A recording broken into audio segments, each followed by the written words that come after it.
মাছটা আমার ভাজা হয়ে গেছে দেখুন।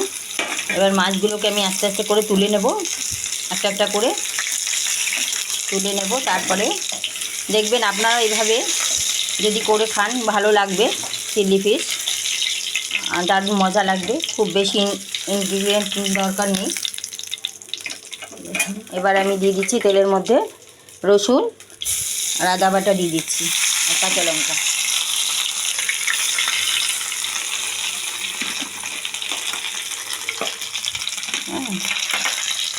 তারপর দিয়ে দেবো পেঁয়াজ। রসুনটা একটু ভাজা ভাজা হয়ে গেলে দিয়ে দিচ্ছি পেঁয়াজ, কিউব করে কাটা পেঁয়াজ দিয়ে দিচ্ছি।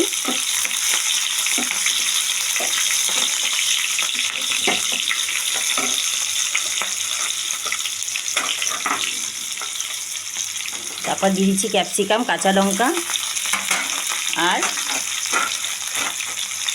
চেরা লঙ্কা দুটো দিয়ে আমি একটু ফ্রাই করে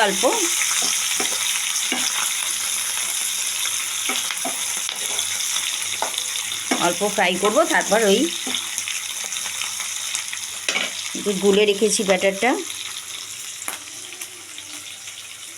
সয়া সস, চিলি সস আর কর্নফ্লাওয়ার দিয়ে যে ব্যাটারটা গুলে রেখেছি, এবার সেই ব্যাটারটা দিয়ে দেবো।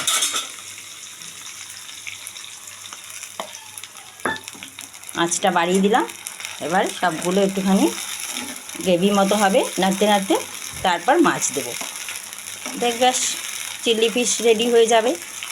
দেখুন কত সুন্দর হচ্ছে কালারটা।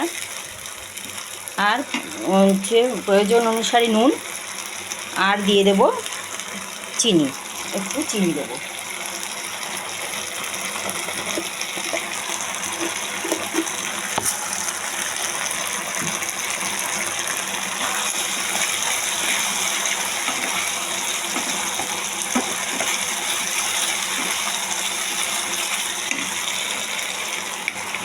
এবার মাছগুলো দিয়ে দিলাম। দেখুন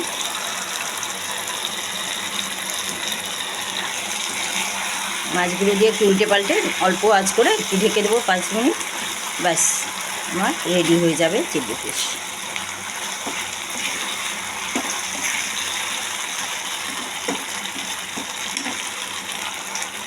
একটু জল দিয়ে দিলাম বাটিটা ধুয়ে।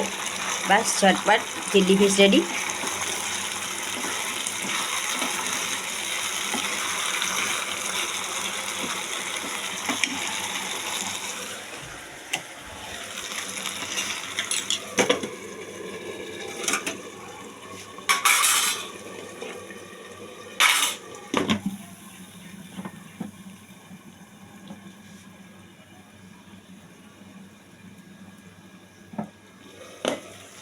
ব্যাস এবার ঢাকাটা তুলে দিলাম।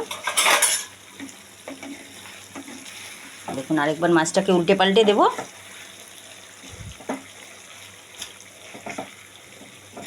ব্যাস চিলি ফিশ রেডি। আপনারা এইভাবে করে খাবেন, ভালো লাগবে। যারা দেখছেন আমার চ্যানেলটি সাবস্ক্রাইব করবেন আর বেল আইকন দাবিয়ে দেবেন।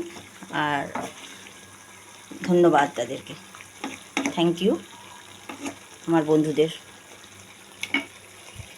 রেডি দেখুন চিলি ফিশ আমার রেডি হয়ে গেল।